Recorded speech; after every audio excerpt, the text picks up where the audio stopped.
Hello दोस्तों, स्वागत है आपका YouTube channel Tet Fact Academy में। मैं हूं शशिकांत राय। आज के वीडियो में हम बात करने वाले हैं कि कैंप बहाली में भाग लेते समय अभ्यर्थियों को किन बातों का ध्यान रखना चाहिए। जी हाँ, इसमें बहुत सारी महत्वपूर्ण पॉइंट्स हैं जो हम आपको बताएंगे कि जब आप कैंप में भाग लेने जाएं तो आपको क्या क्या चीज़ें जो है ले जानी चाहिए या किन बातों का ध्यान रखना चाहिए, ताकि आपकी जो नौकरी के प्रति जो अभ्यर्थन है वो जो है सुनिश्चित हो सके। जी हाँ, सारा वीडियो जो है मेरा इसी पे आज का केंद्रित है कि कैंप बहाली में भाग लेने से पहले आपको किन बातों का ध्यान रखना चाहिए। तो आइए शुरू करते हैं आज का वीडियो। और जो भी अभ्यर्थी जो है हमारे चैनल पर नए हैं, हमारे चैनल को जो है सब्सक्राइब कर लीजिएगा, लाइक कर दीजिएगा और वीडियो को शेयर करना ना भूलिएगा। तो आइए शुरू करते हैं कैंप बहाली में भाग लेने से पहले ध्यान देने वाली महत्वपूर्ण बातें।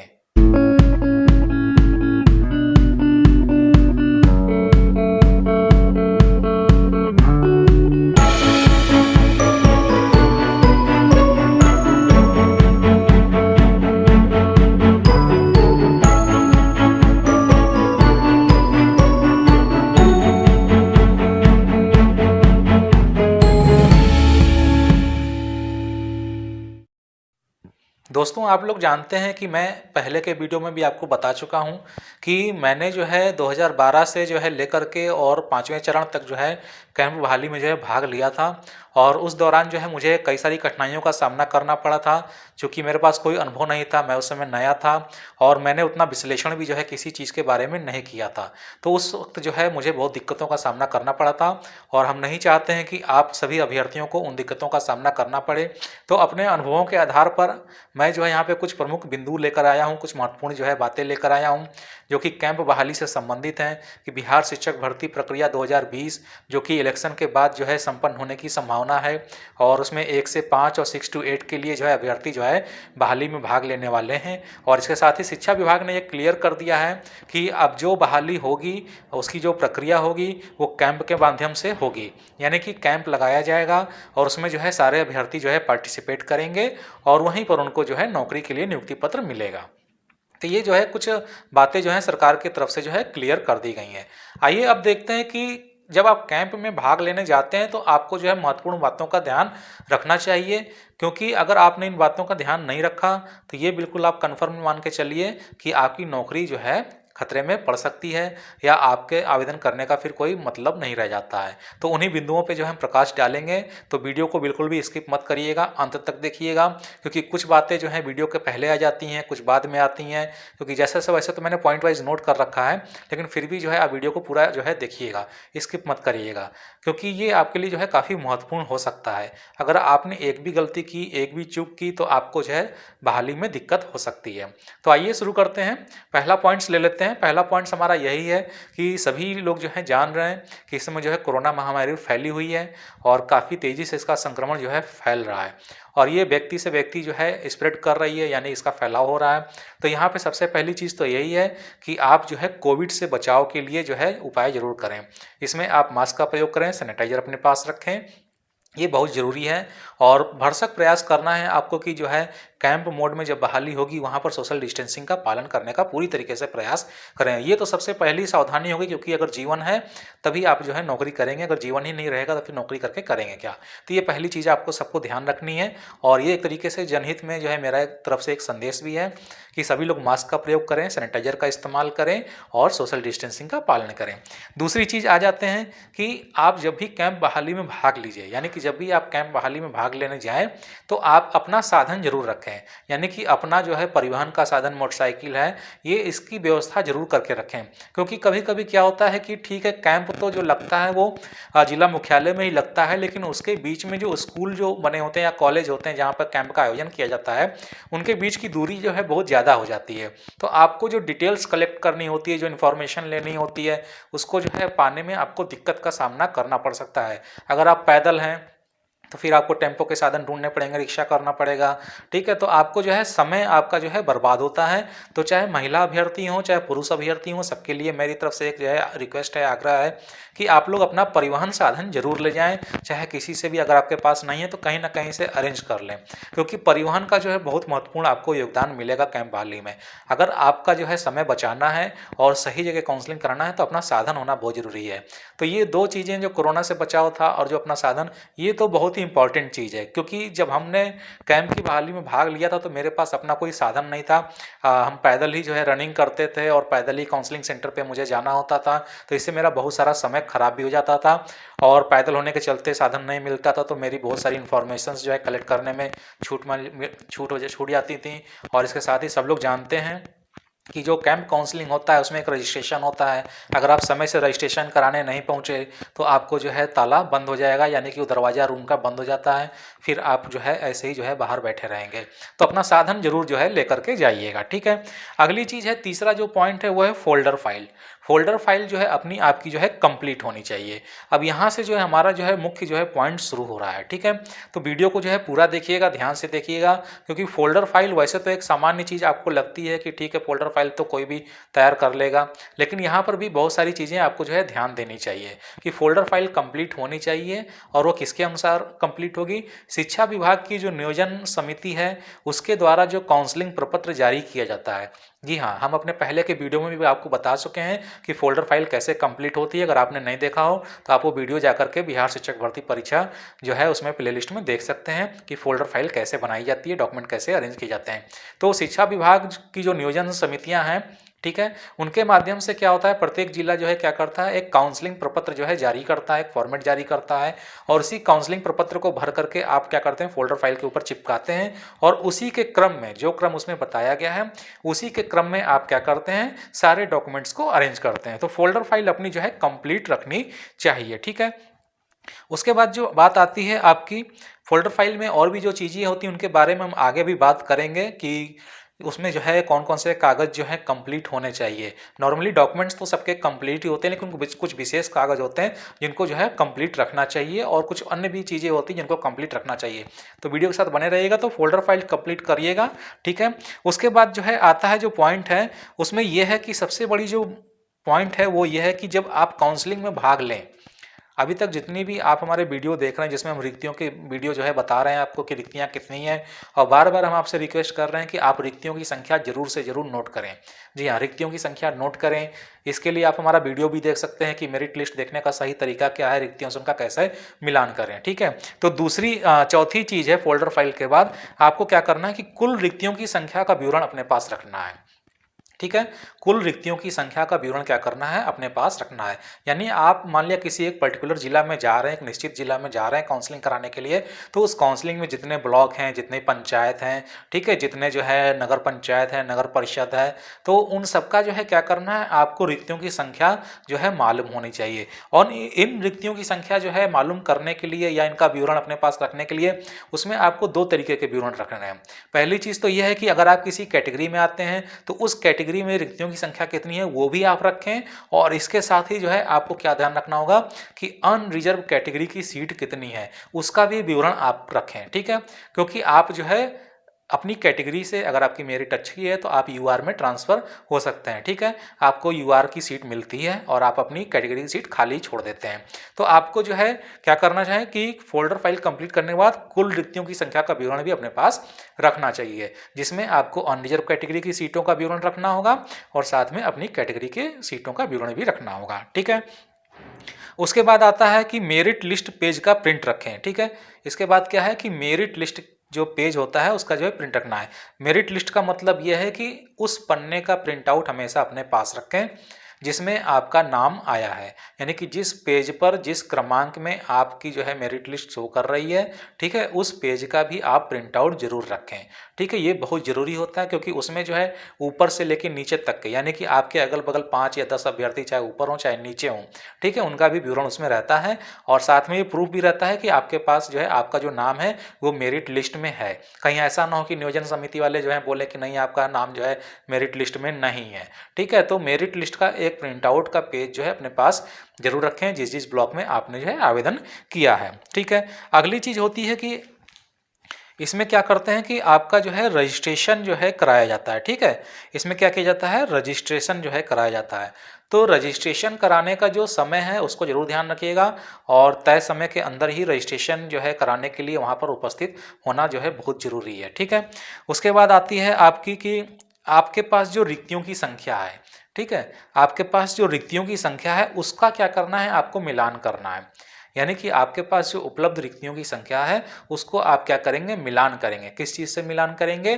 काउंसलिंग सेंटर पे या जहाँ पे कैंप लगा है वहाँ पर प्रत्येक रूम के दरवाजे पर या दीवार पर वो लोग क्या करते हैं, नियोजन समिति वाले जो हैं एक लिस्ट चिपका देते हैं कि यहाँ पर किस कैटेगरी में, किस सब्जेक्ट में कितनी वैकेंसी है, यानी कि इस रूम में किस कैंडिडेट, कौन सा कैंडिडेट बैठा है, ठीक है। और उस पर रिक्तियों की संख्या जो है लिखी रहती है। तो आपके पास अगर रिक्तियों का विवरण है तो आप जो है रखेंगे, है नहीं, आपको रिक्तियों का विवरण रखना पड़ेगा। आप उस रिक्ति का विवरण जो है दरवाजे पे जो चिपकाई गई है या दीवार पे या नोटिस बोर्ड पे जो रिक्तियों की संख्या चिपकाई गई है उससे मिलान करेंगे, ठीक है। अगर मिलान करते हैं, अगर सही है तो ठीक है, अगर अंतर आता है, कमी आती है, तो आप उसकी कंप्लेन जो है तुरंत जो है नियोजन समिति इकाई को करेंगे कि नहीं, आपने जो वेबसाइट पर प्रकाशन किया था उसमें इतनी रिक्तियाँ हैं और जबकि आपने यहाँ पर इतनी रिक्तियाँ दिखाई हैं। तो ये काम आपको जरूर करना है कि आपको रिक्तियों की संख्या का मिलान नियोजन समिति द्वारा कैंप के स्थान पर जो नोटिस बोर्ड पे जो चिपकाई गई रिक्तियां हैं उनसे जरूर कर लेना है, ठीक है। उसके बाद क्या है, उसके बाद जो पॉइंट ध्यान देने योग्य है वो ये है कि किसी प्रकार की अफवाह पर ध्यान न दें और किसी नियोजन समिति का जो कर्मचारी है, जो शिक्षक लोग जो नियोजन कार्य में वहाँ भाग लेते हैं या रूम में जो रजिस्ट्रेशन करते हैं, उनकी अफवाहों पर भी आपको ध्यान नहीं देना है, ठीक है। क्योंकि हम जो है अपने वीडियो में बता चुके हैं, मैंने एक वीडियो बनाया था कि शिक्षक भर्ती में जो है धांधली कैसे होती है, उसमें मैंने ये बताया था कि वहाँ पर जो नियोजन कर्मचारी जो उपस्थित होते हैं वो भी आपको क्या करते हैं, भटकाने का प्रयास करते हैं, आपको जो है ध्यान भटकाने का प्रयास करते हैं। क्यों? क्योंकि वो चाहते हैं कि उनके जो अपने अभ्यर्थी हैं उनका सिलेक्शन जो है सुनिश्चित हो जाए। तो आप जो है किसी भी नियोजन कर्मचारी या नियोजन समिति के जो सदस्य हैं उनकी बातों पर ध्यान नहीं देंगे। बातों पर ध्यान देने का मतलब यह है कि वो जो नियम बताएंगे जो वो ठीक है, वो आप सुनिएगा, ठीक है। काउंसलिंग का जो नियम है वो आप जानिएगा। लेकिन अगर वो आपसे ये कहते हैं कि इस रूम में आप मत बैठिए, इसमें जो है बहुत ज़्यादा बच्चे आ गए हैं और मेरिट हाई है, तो उनकी बातों पर आपको ध्यान नहीं देना है। आप उस रजिस्टर को देख करके और आपकी सीटों की उपलब्धता के आधार पर और कक्षा में उपस्थित जो है छात्रों की गिनती करके आप जो है वहाँ पर डिसीजन लीजिएगा कि इस रूम में मुझे बैठना है कि नहीं बैठना है। आप उन पर ध्यान नहीं देंगे, ठीक है। इसके साथ ही आपको ये भी चीज़ ध्यान रखनी होगी कि कोई भी अभ्यर्थी अगर किसी बात की अफवाह उड़ाता है या आपसे पूछता है कि आपने जो है किस सब्जेक्ट में आवेदन किया है, किस कैटेगरी में है, तो आपको बताने की ज़रूरत नहीं है, ठीक है। ये एक तरीके का कंपटीशन ही होता है। तो यहाँ पे आपको कोई बात उनको स्पष्ट करने की ज़रूरत नहीं है। और वो अगर आपसे कहते हैं कि ऐसा है, आप उस रूम में चले जाइए, इस रूम में चले जाइए, तो आपको वो भी नहीं करना है, ठीक है। आपको जो भी निर्णय लेना है वो अपने विवेक के अनुसार लेना है, ठीक है। और ये निर्णय आप किस प्रकार लेंगे, इसके बहुत सारे वीडियो मैंने अपने चैनल पर डाल रखे हैं। बिहार शिक्षक भर्ती के जो है चैनल प्लेलिस्ट में आप उसमें जाकर के आसानी से उसको समझ सकते हैं, देख सकते हैं, ठीक है। तो ये काम आपको करना है कि किसी भी प्रकार की अफवाह, चाहे भर्ती उड़ाएं और चाहे कोई नियोजन समिति कर्मचारी, तो उस पर आपको ध्यान नहीं देना है, ठीक है। अगली बात आती है कि अगर किसी की मेरिट पूर्णांक में अंतर हो जाए, ठीक है, तो आपको निश्चित रूप से क्या करना होगा, कंप्लेन करना होगा। यानी कि आपके पास जो मेरिट लिस्ट है, ठीक है, और मान लिया आपके ऊपर जो अभ्यर्थी है आप ही का कैटेगरी का है या यूआर का है और आपसे एक नंबर जो है आगे है, ठीक है, उसका जो पूर्णांक है, क्योंकि बिहार में क्या होता है कि जो पूर्णांक बनता है कोई 1500 पे बना के दे रहा है, कोई 800 पे, ठीक है। तो होता क्या है कि अगर 800 पे आप बनाएंगे पूर्णांक तो आपकी मेरिट बढ़ जाएगी, अगर आप 1500 पे बनाएंगे तो आपकी मेरिट घट जाएगी। तो इस चीज़ का विशेष ध्यान रखना है। ऊपर के जो कैटेगरी के जो आपके अभ्यर्थी हैं उनका आप पूर्णांक जरूर चेक करें कि उन्होंने जो पूर्णांक का जो मेधा अंक बनाने का जो सिस्टम है वो सही से फॉलो किया है कि नहीं किया है। ऐसा तो नहीं कि ग्रेजुएशन के जो अंक 1500 पे बनता है तो उन्होंने 800 पे बना के दे दिया हो, यानी सब्सिडी का जो है हटा दिया हो। तो उस पर आप निश्चित रूप से उस अभ्यर्थी पर नज़र रखें और उसको कंप्लेन करना बहुत ज़रूरी है, ठीक है। तो उसको अगर आप कंप्लेन नहीं करते हैं तो फिर आपकी जो है उम्मीदवारी समझ लीजिए कि गई। तो पूर्णांक वाले सेक्शन पे आप विशेष रूप से ध्यान रखिएगा कैंप वाले दिन। और अगर ये ध्यान आप कब रख पाएंगे, जब आपके पास मेरिट जो लिस्ट है उस पेज का प्रिंट आउट होगा, तभी आप इस चीज़ को ध्यान रख पाएंगे, ठीक है। इसके बाद आपको ये ध्यान रखना है कि सीटेट या टेट का रोल नंबर, चाहे अभ्यर्थी ने सीटेट किया हो चाहे बिहार टेट पास किया हो, उसका जो रोल नंबर है वो भी आपको चेक करना है, ठीक है। अगर आपको कहीं भी एक ही अभ्यर्थी के रोल नंबर सीटेट के या बिहार टीटी के एक जैसे मिलते हैं, ठीक है, यानी अलग अलग नामों में एक ही सेम नंबर पड़ा हुआ है, तो उसको भी आपको नोट कर लेना है और उसको भी कंप्लेन करना है, ठीक है। इसका भी ध्यान रखना है। ठीक है। और ये कब संभव होगा, जब आपके पास मेरिट लिस्ट का जो पेज है उसका प्रिंट आउट होगा, तभी आप ऐसा कर पाएंगे। क्योंकि अगर आपने इस पर नहीं ध्यान दिया तो आपकी नौकरी तब पर भी मिलने से रह सकती है। ठीक है। उसके बाद आता है कि नज़दीकी मेरिट वाले पर विशेष नज़र रखें अगर वह आपसे नीचे है।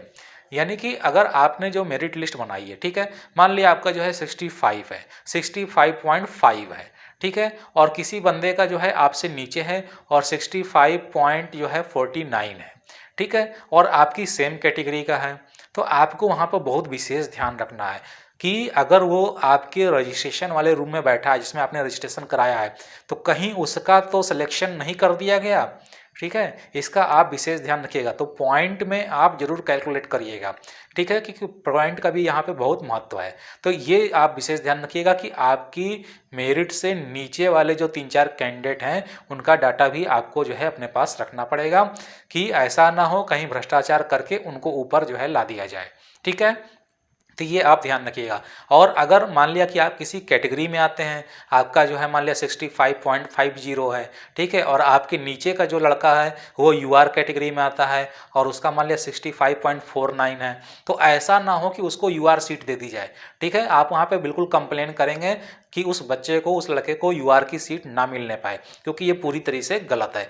यूआर यानी अनरिजर्व सीट यानी अनारक्षित, उसको सामान्य सीट नहीं कहते हैं। आपको अपनी जो है शब्दावली बदलनी होगी, आपको अपनी भाषा बदलनी होगी। यूआर की जो सीट होती है उसको अनारक्षित हिंदी में कहते हैं, न कि सामान्य और न जनरल। ठीक है, वो अनारक्षित सीट होती है। जो उस मेरिट पे आता है, चाहे वो किसी भी कैटेगरी का हो, वो यूआर पे जो है फाइट कर सकता है। तो ये आपको विशेष ध्यान रखना है कि अगर यूआर का कोई कैंडिडेट है नीचे और उसकी मेरिट आपसे कम है, तो ऐसा ना हो कि यूआर पे उसको सीट दे दी जाए और आप वंचित रह जाएं, आप अपनी कैटेगरी में धक्का खाते रहें। ठीक है, ये चीज़ का बहुत आप ध्यान रखिएगा। ठीक है, उसके बाद है कि ऑनलाइन आपत्ति का विवरण। ठीक है, ऑनलाइन आपत्ति का विवरण, ऑनलाइन आपत्ति का जो विवरण है आपने जो है ऑनलाइन फाइल कर दिया है। जब आप ऑनलाइन फाइल करते हैं तो आपको एक रिसीट मिल जाती है, एक नंबर मिल जाता है, वो आप जरूर रखिएगा। ठीक है, अगर जो है आपकी मेरिट लिस्ट में संशोधन करके पुनः प्रकाशन नहीं किया गया है, तो आप उस मेरिट लिस्ट पेज का जो है रखिएगा प्रिंट आउट, और उसके साथ ही रखिएगा जो आपने आपत्ति की थी उसका विवरण। ठीक है, ताकि वहाँ पर आप दिखा सकें कि नहीं, मैंने यहाँ पे आपत्ति की थी, आपने पुनः प्रकाशन नहीं किया है। ठीक है, और जिन छात्रों का, अभ्यर्थियों का पुनः प्रकाशन नहीं हुआ है, वो मैं आपको बिल्कुल कंफर्म कह दूं कि आप लिखित रूप में शिक्षा विभाग की उस निश्चित नियोजन इकाई में जहां आपने आपत्ति जो है दर्ज कराई है, वहां पे बाय हैंड रिटन आप एक एप्लीकेशन लगा करके रिसीविंग ले लीजिए। ठीक है, क्योंकि अभी तक आपत्तियों का विवरण में संशोधन जो है पुनः प्रकाशित नहीं किया जा रहा है, और कहीं कहीं आपत्तियां ली तो जा रही हैं ऑनलाइन, लेकिन उस पर कोई कार्रवाई नहीं हो रही है। तो आप जो है ऑनलाइन तो करिए ही, और साथ में ऑफलाइन भी जा करके कर दीजिए, नहीं तो आपको जो है बहुत बड़ी दिक्कत का सामना करना पड़ सकता है। तो आपत्ति का विवरण ऑनलाइन अगर आपने किया है तो उसका डाटा आप अपने पास ज़रूर रखें। और मेरी ये एक मतलब रिक्वेस्ट है, एक मतलब एक सलाह है कि आप ऑफलाइन भी उस पर्टिकुलर शिक्षा नियोजन इकाई में जा करके एक जो है लिखित जो है कंप्लेन कर दें, और उसकी जो है रिसीविंग अपने पास जो है लेकर के रखे रहें, ताकि वो आपको कैंप में काम आएगी। ठीक है, उसके बाद जो है आपको जो है पावती रसीद, यानी कि आपकी जो पावती रसीद है, चाहे आपने बाई हैंड दिया हो और चाहे बाई पोस्ट दिया हो, जो भी आपको वहाँ से मिला है, ठीक है, उस पर मुहर नहीं लगी होगी, तो बिल्कुल निश्चित है कि सभी अभ्यर्थियों के पास उस ब्लॉक की मुहर नहीं लगी होगी। ठीक है, तो आप पावती रसीद और पोस्ट ऑफिस की रसीद जो है ज़रूर रखिए। और अगर आपको जो है पोस्ट ऑफिस की रसीद जो है और आपका नाम मेरिट लिस्ट में शो नहीं कर रहा है, तो उस पर्टिकुलर नियोजन इकाई में आप अभी भी ऑनलाइन आपत्ति कर दीजिए और ऑफलाइन भी कर दीजिए। ठीक है, नहीं तो फिर आपको वहाँ से जो है बाहर कर दिया जाएगा। तो ये तो बहुत ही महत्वपूर्ण चीज़ें थी। ठीक है, अब इसके बाद जो महत्वपूर्ण बातें आती हैं वो कुछ डॉक्यूमेंट्स के संबंध में है। कमेंट्स में बहुत सारे क्वेश्चन पूछे जा रहे थे, तो इसलिए मैंने ये वीडियो जो है बनाया है कि कैंप में जो है भाग लेते समय क्या सावधानियाँ रखनी चाहिए। तो आइए देख लेते हैं कि प्रमाण पत्रों से संबंधित जो है क्या सावधानियाँ रखनी चाहिए। ठीक है, तो प्रमाण पत्रों में संबंधित जो है सबसे पहले तो ये है कि जनरल कैटेगरी तो खैर नहीं है, ईडब्ल्यूएस का जो सर्टिफिकेट है वो आप रखिए। ईडब्ल्यूएस का अगर आपने सर्टिफिकेट नहीं रखा है तो आपको जो है ईडब्ल्यूएस की सीट पे जो है फाइट करने का मौका नहीं मिलेगा। तो अपने जो है जाति प्रमाण पत्र बिल्कुल निश्चित रूप से आप रखिए। ठीक है, और एक चीज़ और बता दें जाति प्रमाण पत्र के संबंध में कि आप इसमें विशेष ध्यान रखिएगा, क्योंकि कहीं कहीं जो कैंडिडेट या कास्ट BC कैटेगरी का है, बैकवर्ड क्लास का है, उसने EBC में भी जो है अप्लाई कर दिया है। ठीक है, यानी उसने कहीं कहीं अपने आप को ABC दिखा दिया है और कहीं कहीं BC दिखा दिया है। तो इस चीज़ का आप विशेष ध्यान रखिएगा। बिल्कुल ये क्लियर एंड कट ये बक्सर के जो है इटाढ़ी ब्लॉक में मुझे ये शायद लग रहा है कि जो है, मुझे याद नहीं पड़ रहा है, लेकिन वहाँ पे शायद जो व्यक्ति कैंडिडेट BC का है उसने EBC की सीट पे फॉर्म भर रखा है। ठीक है, तो ये आप जरूर ध्यान रखिएगा कि ऐसी कौन कौन सी कास्ट हैं जो बैकवर्ड क्लास की हैं और EBC पर उन्होंने डाल दिया है, उनकी भी एक लिस्ट ध्यान रखिएगा। ठीक है, नहीं तो फिर आपकी नौकरी जो है फिर खड्डे में चली जाएगी, बहुत बहुत मुश्किल हो जाएगी। ठीक है, तो जाति प्रमाण पत्र के संबंध में तो कैटेगरी का पहले ध्यान रखिए कि ऐसी कौन कौन सी कैटेगरियां हैं जो BC कैटेगरी में आती हैं, BC1 या BC2 में आती हैं और उन्होंने EBC पे अप्लाई कर रखा है, इसका आप विशेष ध्यान रखिएगा। और ये गलती हुई तो फिर आपकी नौकरी नहीं मिलेगी। ठीक है, और यही ध्यान जो है BC वालों को रखना है कि ऐसे कौन सी कास्ट कैटेगरियां हैं जो EBC में आती हैं और उन्होंने BC पे जो है अप्लाई कर रखा है, ये आपको बहुत अच्छे से जो है ध्यान देना पड़ेगा। ठीक है, उसके बाद आइए जाति प्रमाण पत्र की बात कर लेते हैं। तो जाति प्रमाण पत्र में एक चीज़ बिल्कुल क्लियर बता दें, चाहे बैकवर्ड क्लास का हो चाहे EBC का हो। ठीक है, दोनों ही व्यक्तियों को हर हाल में अगर वो क्रीमी लेयर में आते हैं, ठीक है, क्रीमी लेयर वाला जो है सर्टिफिकेट प्रस्तुत करना है। नॉर्मल सर्टिफिकेट EBC का BC का है वो नहीं चलेगा। स्पष्ट रूप से जो है कहा गया है कि क्रीमी लेयर का ही सर्टिफिकेट आपको प्रस्तुत करना है, तभी आपको बैकवर्ड क्लास का या एक अदर बैकवर्ड क्लास का जो है आपको आरक्षण मिलेगा, नहीं तो फिर आपको UR में जो है शिफ्ट कर दिया जाएगा। ये आप बिल्कुल ध्यान रखिएगा। ठीक है, तो EBC क्रीमी लेयर वाला जो है सर्टिफिकेट तैयार रखिएगा। ठीक है, उसके बाद आता है आप अपने पास जो है 2 रसीदी टिकट रखिएगा। ठीक है, रसीदी टिकट आप जो है पोस्ट ऑफिस से ले लीजिएगा, 2 रुपये 4 रुपये का मिलता है। 2 रसीदी टिकट रखिएगा और 4-5 जो है सफ़ेद पन्ने सादे कागज़ जो है रखिएगा, क्योंकि कभी कभी क्या होता है कि जब आपकी ज्वाइनिंग निश्चित हो जाती है, आपकी काउंसलिंग कंप्लीट हो जाती है, तो आपसे एक शपथ पत्र मांगा जाता है। उस शपथ पत्र में जो है ये लिखवाया जाता है कि आपने जो डॉक्यूमेंट्स दिए हैं वो सारी आपकी नज़र में सही हैं, सत्य हैं, और अगर कोई डॉक्यूमेंट्स जो है गलत पाया जाता है तो मेरी उम्मीदवारी निरस्त कर दी जाए।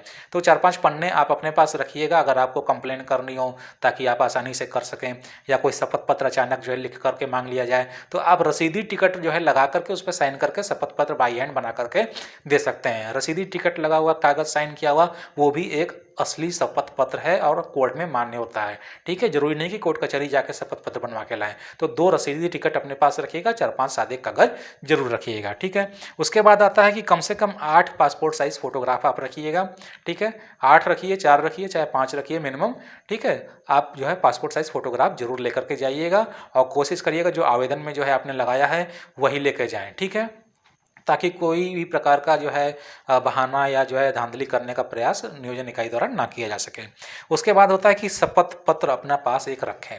ठीक है, हमसे जो है कमेंट बॉक्स में एक महिला अभ्यर्थी ने पूछा था कि शपथ पत्र कब लगाते हैं, इसकी ज़रूरत कब पड़ती है। तो शपथ पत्र का मतलब ये होता है कि जैसे आपकी मार्कशीट में कोई चीज़ जो है गलती है, ठीक है, आपकी मार्कशीट में मान लिया आपका नाम गलत है या पिता का नाम गलत है या जन्मतिथि गलत है, तो इनसे संबंधित आप एक शपथ पत्र प्रस्तुत करते हैं कि जो है ये जो भी नाम गलत है वो जो है गलती से जो है प्रिंट हो गया है, वास्तव में मेरा नाम यही सही है और यही माना जाए, मैं ऐसा शपथ पत्र देता हूँ। अगर ये ऐसा गलती पाई जाए तो मेरी उम्मीदवारी जो है रद्द कर दी जाए, और इसके साथ ही मैं भविष्य में जो है इस डॉक्यूमेंट्स को सुधार करके पुनः जो है आपके सामने जमा करा दूंगा। तो वो शपथ पत्र आपको जो है देना होता है, और वो एक खास तौर से जो है नाम सुधार, जन्मतिथि सुधार, माता पिता के नाम के सुधार के बारे में जो है प्रस्तुत किया जाता है, जो कि डॉक्यूमेंट से संबंधित होता है। तो शपथ पत्र अगर ऐसी कोई मिस्टेक आपके पास डॉक्यूमेंट्स में है तो उसका एक शपथ पत्र बनवा करके जरूर रखिएगा। और ये शपथ पत्र आप अभी मत बनवाइएगा, जब कैंप की बहाली शुरू हो उससे जो है 4-5 दिन पहले आप बनवा लीजिएगा। ठीक है, या एट ए टाइम बाद में भी बन सकता है। और अगर बाई चांस मान लिया आप शपथ पत्र नहीं बनवा पाए, कचहरी नहीं जा पाए, अचानक कैंप जो है शुरू कर दिया गया, तो आपको मैंने बताया कि 2 रसीदी टिकट रखिएगा, सादे कागज, और रसीदी टिकट लगाकर उस पर शपथ पत्र लिख करके आप आसानी से सबमिट कर दीजिएगा, वो उसको भी मान्य है। ठीक है, कोई ये नहीं कहेगा कि उसको हम नहीं लेंगे। ठीक है, क्योंकि कोर्ट में उसकी बाकायदा मान्यता है। रसीदी टिकट जो है सरकारी राजस्व का टिकट होता है। ठीक है, उसके बाद आइए प्रोविजनल सर्टिफिकेट। अगर आपके पास ओरिजिनल जो है सर्टिफिकेट डिग्री नहीं मिली है तो आप प्रोविजनल सर्टिफिकेट जरूर निकलवा लीजिएगा, जो कि 6 महीने तक के लिए वैलिड होते हैं। अगर आपने प्रोविजनल नहीं निकलवाया है तो आपकी जो डिग्री होती है, जो बीएड का जो मार्कशीट होती है, उनको ज़्यादातर जो है जाली समझा जाता है। तो आप अपनी जो है प्रोविजनल सर्टिफिकेट जो है ज़रूर बनवा लीजिएगा। और एक चीज़ जो है यहाँ पर जो है बहुत ही इम्पॉर्टेंट है, चरित्र प्रमाण पत्र और मेडिकल सर्टिफिकेट। इस बार सरकार ने जो है कह दिया है कि आपको कैरेक्टर सर्टिफिकेट भी प्रस्तुत करना होगा, ठीक है, थाने से, और इसके साथ ही मेडिकल सर्टिफिकेट। तो ये दोनों भी आप जरूर बनवा करके रख लीजिएगा, ठीक है। इसके बिना अगर आप बहाली में जाते हैं, इनमें से एक भी कागज़ अगर आपका जो है कमज़ोर है या कोई भी ऐसी बातें जो मैंने अभी तक बताई हैं अगर आप ध्यान में नहीं रखते हैं, तो बिल्कुल ये मान के चलिए कि आपकी बहाली होने में दिक्कत हो सकती है, आपकी नौकरी पर जो है अनिश्चितता के बादल मंडरा रहे हैं। तो ये बिल्कुल आप चीज़ें जो है ध्यान रखिएगा कि जो भी बातें मैंने यहाँ पे बताई हैं, इसमें कोई मेरा अपना कोई स्वार्थ नहीं है। ये सिर्फ मैंने इसलिए बताया है कि आपको कोई असुविधा ना हो, ठीक है। किसी प्रकार की कोई मिसगाइडेंस मैंने यहाँ पे नहीं करने का प्रयास किया है और ना मैं करूँगा, क्योंकि अभी तक जो कुछ भी मैं बताता आया हूँ वो सब अपने अनुभव के आधार पर है और उसके साथ में जो है आपको प्रूफ भी जो है देता जाता हूँ, ठीक है। तो आप जो है इन सब चीज़ों को जो है फॉलो जरूर करिएगा कैंप में भाग लेने से पहले। अगर आपने कैंप में जो है इन सब चीज़ों को नज़रअंदाज किया तो आपकी नौकरी पे अनिश्चितता जो है हो सकती है, आपका अभ्यर्थन का फिर कोई मतलब नहीं रह जाता है। तो उम्मीद है कि आप लोगों को ये वीडियो जो है ज़रूर पसंद आया होगा। अगर वीडियो पसंद आया हो तो लाइक कर दीजिएगा और वीडियो को ज़्यादा से ज़्यादा लोगों को शेयर करिएगा ताकि सबके पास ये वीडियो जो है पहुँच सके। और जो भी अभ्यर्थी जो है हमारे चैनल पर नए हैं या जो लोग शिक्षक पात्रता परीक्षा की तैयारी करना चाहते हैं, पढ़ना चाहते हैं, स्टडी करना चाहते हैं, वो भी हमारे चैनल को जो है सब्सक्राइब कर सकते हैं। जल्दी अपने नए वीडियो के साथ पुनः आपके सामने उपस्थित होंगे, तब तक के लिए इजाजत दीजिए। धन्यवाद।